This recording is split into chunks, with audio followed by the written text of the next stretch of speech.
Hi, welcome to the Badass Breastfeeding Podcast. This is Dianne, your lactation consultant. And I'm Abby, the Badass Breastfeeder. And today's episode is brought to you by Nikki's Natural Wipes, the first all-natural baby wipes made with Manuka honey and coconut oil. And today's episode is also brought to you by Original Sprout. Original Sprout carries safe, effective, pediatrician-tested shampoos, conditioners, styling, and body care products produced and packaged in the USA. We'll hear more from our sponsors later, but these sponsors make this podcast possible. Please head to badassbreastfeedingpodcast.com and check out our sponsor page if you need anything. See if you can give them any of your business. And while you're there, scroll down and enter your email address, and we'll send episodes straight to your inbox every Monday. And now Dianne has our review of the week. And this review of the week comes from an email that went to you and you sent to me so that we could use it as a review of the week. Yes, because it's awesome. It was a good one. Yes. Hey, y'all. I'm a full-time mom to a gorgeous 5-month-old boy. My story is very similar to Abby's story with Jack. Y'all have brought me so much comfort and peace, but most importantly, strength. Y'all are amazing, and I tell everyone about your podcast. I've listened to every episode and can't wait to start listening to your new show. Thank you for sharing your experiences and learnings. I'm writing today because I just had one of the best laughs. I'm in my car listening to the latest episode about foremilk, and Abby is on a mini rant about capitalism and then cuts to word from our sponsors, aka commercials. I laughed so hard, fucking capitalism. I hope this gave you both a good chuckle. Again, thank you so much. And thanks to the sponsors too, I guess. With all of our love, Jada and Kyrie. And she did include a picture of the gorgeous 5-month-old boy who is a gorgeous little boy. So thank you so much. And yeah, capitalism. Well, put your seatbelts on so I can go into another rant about capitalism. So here we go. We all live in capitalism, right? We all live inside of this system. Yes, I am ranting about this system inside of this system while participating in this system because the capitalism is make money or die. And that's the bottom line. And I will still say that, billionaires and these trillion-dollar companies that basically profit off of people dying, as a result of their products or blatant lies, that go on, that they spread around the world. That shit needs to stop. And that shouldn't exist, in my opinion. Also, what I would like to say is that make yourself some money. Because I feel like this happens a lot with the field, especially the helping professions and any kind of like woman-dominated field, which is usually the helping professions. We feel like guilty about making money. Like, we really should be helping each other. We should be giving this information. We should, it should just be free. And it should. But we live in capitalism and get paid for what you do. Get paid for your work. And like, don't feel guilty about that. I see people like with like art. They're like, here, it's $2. I don't want to. No, man, that was like materials and labor and your skills and like. Anyway, obviously that's a whole other conversation and a whole thing I can go on forever about. But like, make money and don't feel bad about it. Yeah, absolutely. Just don't lie to people. You don't need to lie to people about it. That's not necessary. Anyway, yeah, that is really funny. Yeah. And we know that I hate capitalism. Here's a word from our sponsors. So at least we know, right? Like we're admitting that we also too are in this system, but we know that. Totally. And the sponsors, you guys know, hopefully you guys can put it together that like sponsors pay us. They pay us and we pay our podcast bills with that money. Mm-hmm. And that's that's what we do. Pick very specific ones. So that's true. I mean, like, again, with these people that lie and like say these things that are true, that are not true to try to get you to buy stuff. And we'll talk more about that in this episode today about bottles. Yeah. But like that shit is not okay. That is not okay. And like so dangerous. And people die. Mm-hmm. People literally die. Not from probably from what we're going to talk about today, but from things like, lying about how, these formula companies that lie about their products and go to countries that don't even have clean water. And they're like, oh no, this is better. And they mix it with the dirty water and babies die. And like, ugh. Yeah, it's really sad. Anyway, oh my God. See, I can go on forever. That's going to be my third podcast. We can start that one next week. And if you aren't listening to our second podcast yet, it's Revolution Parenting. So jump on board. It's a lot of fun. You'll enjoy it. Yep. About parenting. But today we're going to focus on starting bottles and introducing bottles to your baby. Yeah, because what the hell, man? Yeah, that's hard, right? Like I remember doing that with Jack and well, I don't know. Is it time for me to tell my story? Yeah, absolutely. Is it time for me to keep talking? Yes, tell your story. Yeah, so Jack, the whole idea was that I was working as a social worker and I was going to have Jack and I was going to take my maternity leave and then go back to work. And I, along with trying to figure out breastfeeding and all of the stuff that goes on with postpartum, all of I was having a really hard time. And I decided to quit my job, but with first of all, with pumping, I was like, I can never pump enough to have a freezer full of milk, which is what I thought I had to have. And no one ever talked to me about bottles, how much to put into it. I remember I was pumping immediately. As soon as I got home from the hospital, I was pumping all the time, putting the baby down to pump, huh? And then, filling up these bottles with, we were supplementing. So obviously you have to use a bottle for that. But I was just putting in random amounts. I didn't know how much to put in there. Nobody told me. I was just like, oh, here's a bottle. We'll fill it up and then feed it to him. He eats it. So that must be fine. Flat on his back, just holding him, like you see. Yeah. I had no idea. We're going to talk about pace bottle feeding later. I didn't hear about that till a few years ago. I know, me neither. I had never heard of that. No one tells you anything. You just go home. Here's a pump. Here's some bottles. Have fun. Good luck. And they tell you, oh yeah, when it's time to introduce a bottle, or if you say, oh, I've got to go back to work. I've got to return to work. Because let's face it, in our society now, bottles are a very real part of your breastfeeding journey. I don't meet too many parents who don't ever give a bottle. It's just not as common. So you are at some point probably going to give a bottle if you haven't already. Work. Yeah, right, even if you don't work, you want to go out, you want to sleep a little extra and have somebody else feed the baby, or whatever. People are doing this, and it's one of those modern day conveniences that we get to take advantage of. Right, and there's that's fine. There's nothing wrong with that. But you might even ask somebody, well, how do I go about giving the bottle? And they might say, oh, just put some milk in it and give them the bottle whenever you want to. Yeah, just give it a shot. Why? What are you confused about? Right, and it is confusing because there's a lot of misinformation out there about giving bottles. You wouldn't think there would be, but there is. And it is confusing because what if they don't take the bottle? How do you know how much milk to put in the bottle? How do you know how to feed it to them? What if they don't take it well? What if they choke? What if if they spit up after it? What happens? And so much of the bottle information comes from formula. Yes. Right. And then it's different when you're dealing with breast milk. And then it's an extra layer of confusion to access that information. Yeah. So hopefully we're going to be able to clear the air a little bit on some stuff today, because now that we've told you all the things you're confused about. I know. All the things you already knew.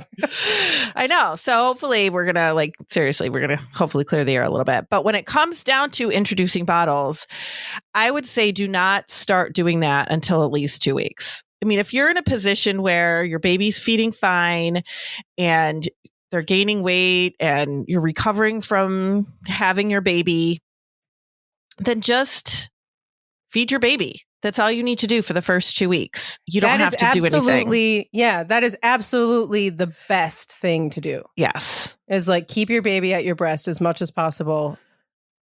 That is the best thing to do. Don't listen to all this no, you need to add the pumping in. You should, or, all this stuff. If somebody's telling you that you have to do that helps your milk come in, that's like how you get started, that's the best way. That's not true. No, just hang out with your baby. If for some reason you're separated from each other for health reasons, or if the baby's not gaining weight or not feeding well and we need to introduce pumping, then that is a whole different scenario. And you really need to work with a lactation consultant about that. But if everything is fine, then don't introduce. And that's one of the reasons, is because I just wouldn't want you to pump before then. It can cause problems if you're pumping and feeding in those first 2 weeks. And I believe we do have an oversupply episode. Yeah, we do. Yeah. So we'll have to link to that, because that'll give you more information on that. But it can exacerbate your supply. You're telling your body you need more milk than what you really need. So we try to say, you know what, wait a couple of weeks. And then after a couple of weeks, if you want to introduce a bottle, you can. It really depends on the age of your baby as to how much milk you're going to put in that bottle. But this is really important here. You do not need to ever give your baby more than 4 ounces, even when they're 6 months old. I don't care. They're 6 months old, 8 months old, whatever. They don't need any more than 4 ounces. And that's because the breast milk will change to accommodate what your baby needs. And formula does not do that. So you have to keep increasing formula to get the baby what they need. But with breast milk, your body changes the milk to adapt to what their growing need is. And they don't really need more volume because everything is there.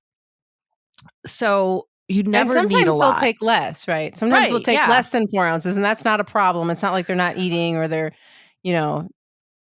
trying to get their bikini, their summer body. They're just like... It's totally fine. They just, some people, just like some people eat more than others. It's just not more than 4 ounces, but sometimes less. So you don't ever have to worry about like you have to, leave so much milk. And that is very hard, because a lot of people are under the impression that your baby should be getting more than what they're getting, because that is bottle feeding culture and that is formula feeding culture. But that is not for breastfed babies.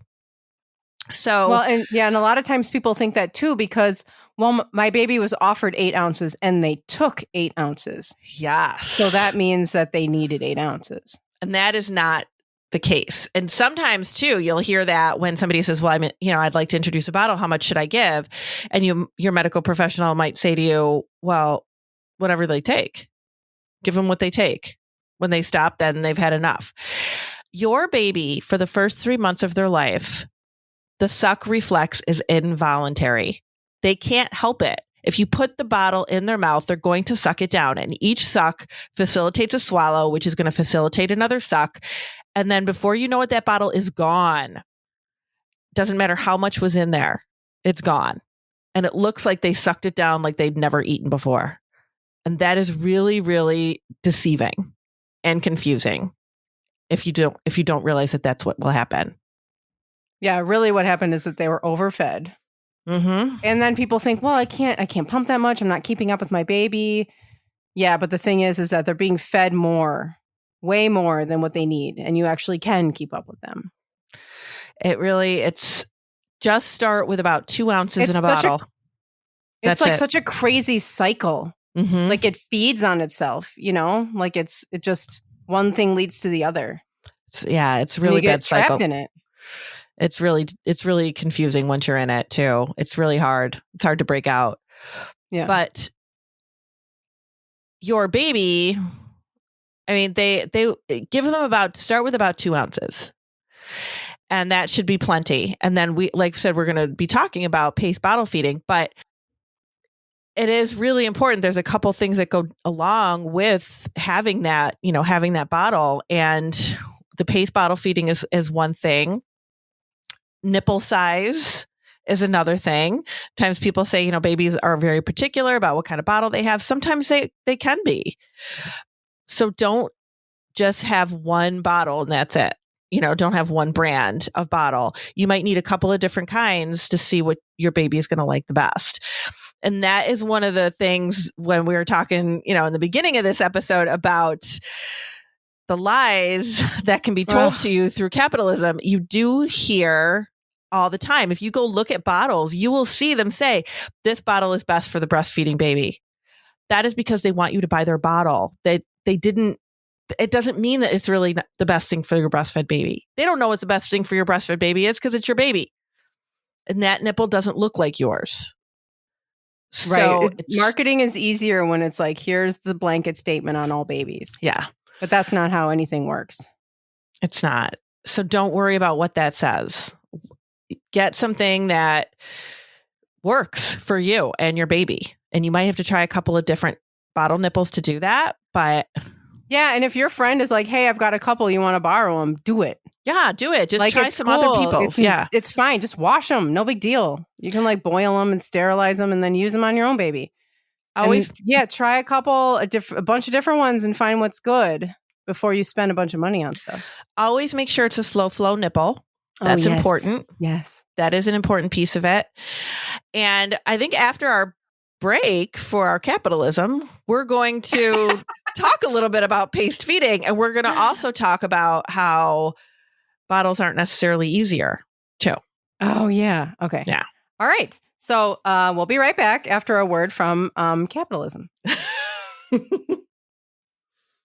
Today's episode is brought to you by Nikki's Natural Wipes. Nikki's was created out of the passion of two new parents wanting to protect the health of their precious new baby, Nikki. Conventional baby wipes contain harsh chemicals that can lead to redness, itchiness, dry skin, a burning sensation, and even blisters and urinary tract infections. Utilizing the miraculous antibacterial qualities of Manuka honey, combined with the proven ability of coconut oil to moisturize dry skin, Nikki's has set a new global standard for premium baby wipes. The smell and feel of the wipes is unique, 100% natural, ethically sourced, EWG certified, and biodegradable. Check out the first all-natural baby wipes made with Manuka honey and coconut oil on Nikki's.com. That's NIKIS.com. And use promo code BADASS. BADASS10. Sorry, promo code BADASS10 at Nikki's.com for 10% off of your purchase. And today's episode is also brought to you by Original Sprout. Original Sprout carries safe, effective, and pediatrician-tested shampoos, conditioners, styling, and body care products produced and packaged in California, USA. Their hair and body baby wash is made with gentle moisturizing ingredients, such as organic calendula and refreshing rosemary extract. Rosemary helps stimulate scalp circulation and calm cradle cap and eczema. The hair and body baby wash is ideal for babies, children, and adults alike. All of Original Sprouts products are paraben and phthalate-free, vegan, and cruelty-free. Their proprietary formulas contain nourishing extracts from fruits, vegetables, and flowers that the whole family can enjoy. They are not just for babies anymore. Check out the entire line at originalsprout.com and use code BADASS for 25% off your purchase. Code BADASS for 25% off of your purchase there. And these sponsors and their promo codes can be found in our show notes under this episode on badassbreastfeedingpodcast.com. Our show notes will also include further information about things we talk about in this episode. And at badassbreastfeedingpodcast.com, you will also find our breastfeeding resources, all of our other episodes, and information about scheduling your very own one-on-one online lactation consultation with Dianne. Absolutely. And now, yeah. And you work with people on this all the time, right? Working with bottles. Yeah, I do. People contact me all the time if their baby's not taking a bottle well, or they're unsure about how to start one, or it always just comes up, with even just like they're, normal, okay, we're having latch problems, or I'm having pain with my latch, or anything like that. Guaranteed, one of the first questions they're going to ask me once we get everything cleared up is, how do I introduce bottle? Or when is a good time to do that? Yeah, right. Because it is confusing and we just don't know. But one of the biggest confusions is that people say it's easier to bottle feed than to breastfeed. So if you give your baby too many bottles, they're going to prefer the bottle. They're going to learn to prefer the bottle. Right. They say it's easier for the baby. Yes, they say it's easier for the baby. Because the baby's a lazy MFer. Who just gets this milk super easily from the bottle and then it's too hard to get it out of the breast. So they're super fussy, and then they just won't go back to the breast. So, but people say this all the time. Oh, yeah. So what's actually happening? Well, what's actually happening is bottle feeding is actually harder for babies. Physiologically, it is harder for babies because we know babies were meant to breastfeed, right? Like that's what they're supposed to be doing. When they are breastfeeding, their breathing is better. Their blood sugar is more regulated. All of it is just what their body is supposed to do. So it's actually bottle feeding is actually more difficult than them for them, I should say. So let's talk about their muscles first. Their muscles are gravely important to the natural evolution of the face, the mouth, teeth, and overall oral facial development. The masseter muscle, which is what supports the up and down movement of the jaw, is important to facilitating jaw growth and positioning. Bottle feeding actually reduces the activity of the masseter muscle, reduces jaw movement, and may cause the tongue to retract. Now, while breastfeeding, breathing is combined with sucking and swallowing, usually happening in bursts. This action helps infants manipulate breathing patterns to control and accommodate breathing. Sucking during bottle feeding can interrupt breathing more frequently and for a longer duration of time. Breastfeeding also promotes the infant's ability to breathe through the nose, which aids in heating and filtering air before reaching the lungs. Moreover, air coming in through the nose puts additional pressure on the palate, which encourages it and accompanies general growth of facial muscles and body. Creating a vacuum is necessary in both breast and bottle feeding so that sucking and swallowing can occur. So this is really fascinating stuff. This is from a blog that I wrote a couple of years ago on the truth behind taking bottles. And I will link to this in our show notes too, so that you can, read more about it, because I did link into a couple of research studies with this. And it really is fascinating that your baby has to breathe completely differently when they're taking a bottle. And when they're breastfeeding, things are very, very easy for them. It's much easier for them to breastfeed than to bottle feed. So is it possible that the parent is, so I don't know. So because people will see their babies being very fussy at their breast. Yeah. So is this kind of a fear of the loss of breastfeeding that's playing into our perception of what's going on? Kind of happy at the bottle, fussy at the breast? I think so. And I think that happy at the bottle is deceiving too at times. Yeah. I really do. Because I remember that. I remember that, having the bottle being like, yeah, this is so easy. Also, now that I think about it, they are flat on their back. What are they supposed to do? Right. And then they're at the breast and they're fussy because they're babies. And, I'm like, oh my God, he doesn't want to nurse. Oh, the other thing too is that they're probably being overfed with the bottle, right? Very, very common to overfeed by bottle. Yes. And then you're putting them to the breast and it's like, well, they won't eat. They're full. They're so full. Yeah. And that's what happens.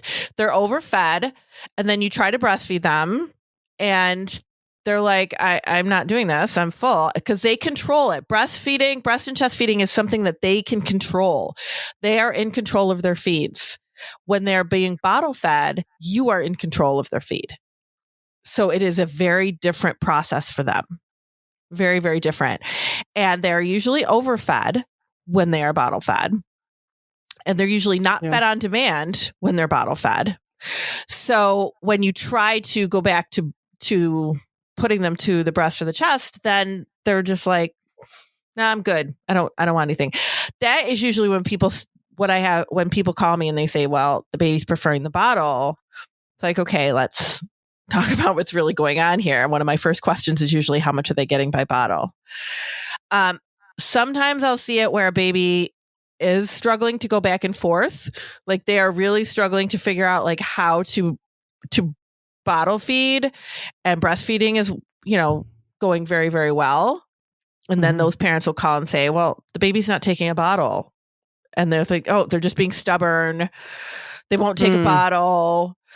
All this craziness. I've heard people, oh, they're just, they won't do it. They're mad at me for leaving them at daycare. Like, your baby is They're not so strong-willed. I know. Your baby's not manipulating you by not taking a bottle.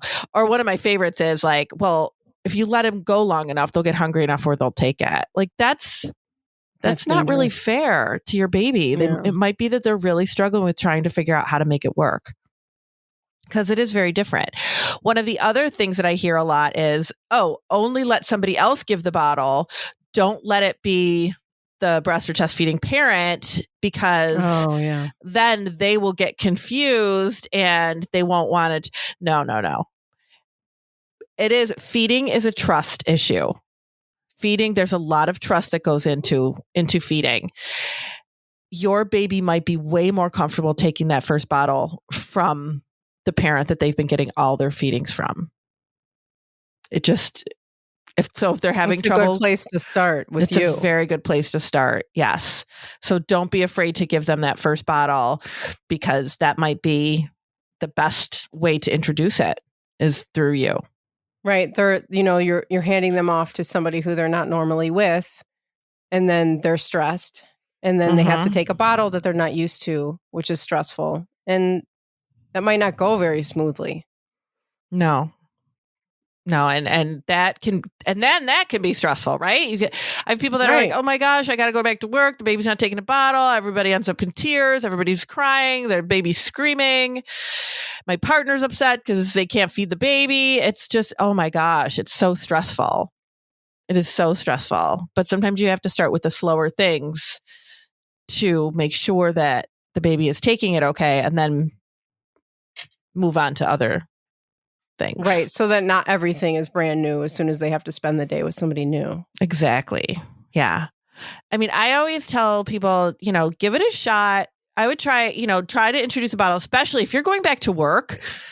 Say, for example, you're going back to work at 3 months, or when the baby's 3 months old. I would definitely try giving a bottle halfway in, because you want to be sure that things are going to go smoothly. And if they're not, then we need to work with that and figure out why it's not going smoothly. But just to introduce, you could just kind of introduce one and just make sure it's okay. Make sure you feel okay with it. Make sure the baby's doing okay with it. And then you can, you don't have to do it again for a few weeks if you don't want to. Yeah. And you do that trial and error with the nipple and all that stuff. Oh, yeah, absolutely. What kind of stuff works for you. And absolutely. Because it's not easy, but we need to talk about the paced feeding, right? Yeah, so what's paced feeding? Yeah, I love paced feeding because it's a new thing that I learned about. So I'm so excited about this. A few years ago, I started learning about paced feeding way beyond any time I ever needed it. But I was like, oh my God, this is so important. This is so, so important. If you are bottle feeding, you absolutely have to be using paced bottle feeding. This is the correct way to use a bottle. It's not just like, oh, if you want to use paced bottle feeding, do it. No. If you're using a bottle, do paced bottle feeding, this technique. And we'll put a link, to a video on it. So you can see it in action, but I've done a ton of videos on this now, and I can explain it pretty well. So what we normally see in, the movies, which is where I got all my information about babies, is you put them in your arm, and they're kind of leaning back on their back, and you put the bottle in their mouth, straight into their mouth. And then we talked about all the problems that are, with that. So we want to give the baby more control, right? We want the baby to be more in control of the feeding. So we're going to take the baby from this laying down position and put them straight up, maybe reclined a tiny bit so they don't fall forward. Mm-hmm.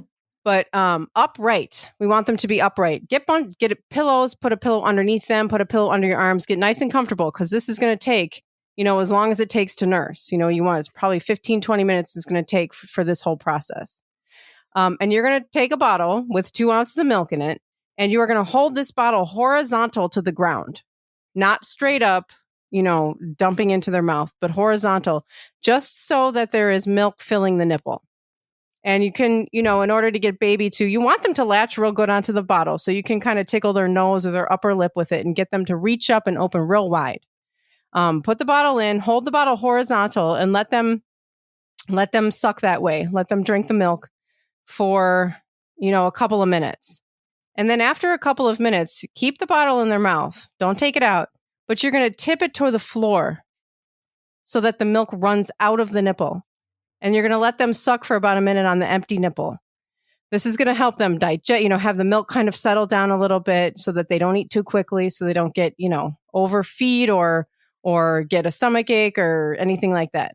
And this is where people always say, oh, but they're going to swallow water or air and this is going to be bad for them. Okay, this was invented, again, capitalism. This was invented by bottle companies that babies swallowing air is bad. That is not true. This is totally made up. All these bottles that are like, oh, this baby, this bottle helps your baby not swallow air. Nonsense. We all swallow air. That's a part of being a human being. We all swallow air while we're eating. Don't worry about that part of it.